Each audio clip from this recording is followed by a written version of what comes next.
제가 21년 전에 여기 부산에 근무하러 왔는데 분회집이 유명하더라고.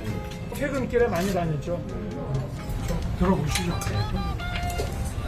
먹는 게 진짜 오랜만에 먹는 거.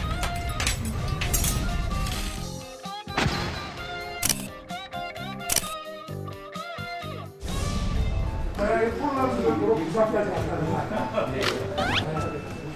근데 우리가 3대 1이었나? 이대형이었나?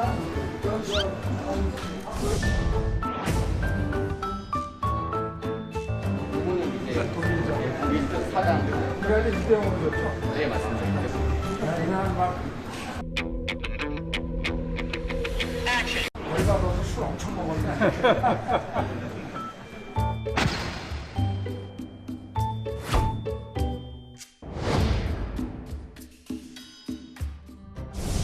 천안함 청년 전준영은 분노하고 있었습니다.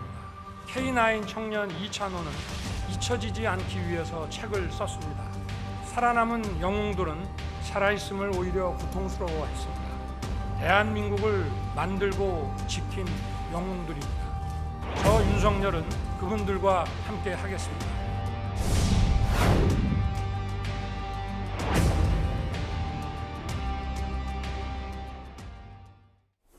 네, 취임 이후 대국민 스킨십을 늘리고 있는 윤석열 대통령의 모습 보셨는데요. 오늘 토요일 뉴스탑10은 6월 호국 보훈의 달을 맞아 이 윤석열 정부 들어 처음 열리는 현충일 추념식 소식으로 시작해 보도록 하겠습니다. 윤 대통령은 한 달 전 취임식에서도 국가유공자, 군인, 경찰관, 소방관 등을 초청해 나라를 보호하고 지킨 이들의 애국 정신을 강조했는데요. 이번 현충일에도 뜻깊은 행사가 열립니다.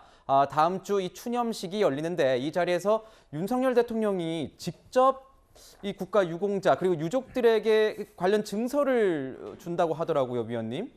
박상규 위원께 여쭤보겠습니다. 네, 손흥민 선수에게 그 체육훈장 최고 등급인 청룡장을 직접 수훈하더니 이번 현충일에는 5명의 그 선정된 유공자들에게 또 이 훈장을 직접 준다. 이게 대단한 의미가 있다고 저는 봅니다. 프랑스의 그 가장 그 국가순장인 레지옹 도네르가 있는데 이게 등급이 4단계가 있거든요. 그 중에서도 이제 주호제국 대사를 통해서 주는 레지옹 도네르가 있고 직접 엘리제궁에서 대통령이 수여하는 그 또 최고 등급의 훈장이 있고 그렇습니다. 그래서 훈장을 직접 대통령이 수여한다는 것 자체가 그 훈장의 의미를 각별히 상징적으로 부각시킨과 아울러서 현충일의 의미를 또 부각하는 거거든요. 네. 미국에서는 5월 마지막 주 월요일을 메모리얼 데이로 기념하지 않습니까? 그 메모리얼 데이라는 것 자체가 미국에서 꽃이 가장 만개했을 때를 그때쯤으로 보고 원래는 이름이 데코레이션 데이예요. 아, 그렇군요. 그러니까 미국의 나라를 지키기 위해서 해외든 국내든 원래 남북 전쟁에서 시작된 전몰자 기념식이었는데 그런 사람들에게 모두 국가가 추모하고 그 무덤을 꽃으로 장식한다. 이런 각별한 의미가 있기 때문에 그렇군요. 아마 이번 대통령이 직접 훈장을 그 의미 있는 5명에 직접 준다는 것 자체가 단순히 훈장 수훈의 의미를 넘어서는 각별한 의미를 부여하고 있다고 저는 생각합니다. 네, 위원님 지금 보면은 그 유족에게 이제 증서를 이제 수여하는데 그 대상들도 굉장히 좀 눈여겨볼 만하다고 이렇게 나온 것 같습니다. 어떤 분들이 대상이죠? 그러니까 호국, 그러니까 6.25 전쟁, 그다음에 이어지는 월남전도 그렇고 특히 이제 서해에서의 우리 그 북한과의 충돌에서 희생한 분들, 이분들을 이제 특별히 기리는 겁니다. 네. 6월은 이제 우리가 보훈의 달이라고 하는데 보훈에는 3가지가 있습니다. 독립, 그다음에 이제 그 호국, 그리고 민주 이렇게 세 가지가 있는데 그 가운데서 호국에 대해서 굉장히 윤 대통령이 관심이 많고 보수의 가치로서 이걸 확실히 하겠다 이런 뜻을 이제 강조한 건데 왜 그러냐 하면은 3가지 보훈 가운데 문재인 정권에서는 민주 쪽을 굉장히 강조해서 5.18 그 특별법 이렇게 만드는 그런 그 취지의 그 행동이 있었고, 그러니까 독립과 관련해서는 오히려 이제 사회주의 계열의 독립운동가를 조금 이렇게 부각시키는 면이 있었고, 호국과 관련해서는 그 천안함 그 희생자 유족들에 대한 위로라든지 서해 그 교전의 날이라든지 이런 행사에 거의 참가하지 않지 않았습니까?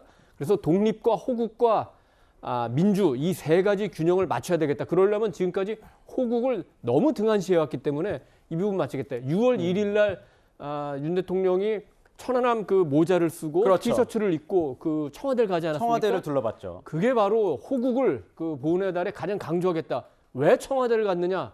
청와대가 전혀 호국에 힘을 쓰지 않았다. 이걸 강조하기 위해서 천안함 모자를 쓰고 청와대에 간 건데 이런 메시지는 굉장히 좋은데 윤 대통령과 대통령실이 조금 더 친절하게 이런 부분을 국민들에게 설명을 해줄 필요가 있다고 봅니다. 메시지를 전하는 것만 갖고 국민들이 잘 이해할 거다. 이거보다는 내가 이래서 청와대를 갔다. 대통령실에서 좀 더 친절하게 자세하게 설명해 줬으면 왜 저 옷을 입고 저 모자를 쓰고 6월 1일 날 윤 대통령이 네. 청와대를 갔는지 우리 국민들이 좀 더 이해하기 쉬웠겠죠. 교수님, 그래서 지금 말씀하신 대로 보면은 청와대를 방문할 때 착용했던 모자, 이 티셔츠가 굉장히 또 이게 관심을 많이 받아서 또 일각에서는 품절 대란까지 일어났다 이런 보도도 제가 봤는데 어떻게 보십니까? 대선 출마하기 일주일 전에도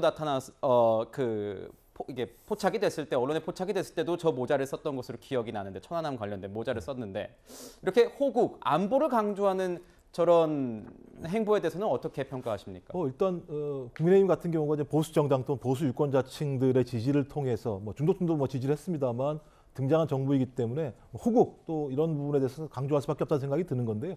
우리 같은 경우는 세 가지겠죠. 헌법에도 다 명시되어 있는 거겠습니다만 일제로부터의 반회세 문제, 그다음에 전쟁을 방지하고 호국을 나라를 지키는 문제, 이제 그다음에 이제 반독재 이 문제 이 세 가지가 헌법에도 명시되어 있는 중요한 가치이기 때문에 이 가치들을 균형 있게 지켜내서 우리 국민들에게 헌법적 가치에 맞는 대통령의 행보 또는 국가의 정체성 이런 것들을 만들어내셔야 되는데 예를 들면 진보 정부가 들어섰을 때는 어느 부분이 약간 소홀하고 이런 측면들이 분명히 있었던 건 사실인 것 같습니다. 좀 그런 측면에서 6월달 호국의 달이기 때문에 저런 어떤 모습들 천안함이나 이런 모습들을 보이는 것도 중요하다는 생각이 들고 또 당장 지난달 같은 경우는 대통령이 광주에 내려가서 반독재 민주화운동에 대해서도 한 것이 분명히 있기 때문에 좀 그런 균형을 맞춰서 우리 대한민국이 20세기 어떤 역사적인 궤적을 거쳐서 지금까지 왔는지에 대해서 확인하는 문제이기 때문에 되게 중요하다는 생각이 들고요. 좀 균형 있게 그리고 국가 정체성과 헌법에 맞게 하신다면 저런 행보들은 좋은 행보라고 저는 생각을 합니다. 네,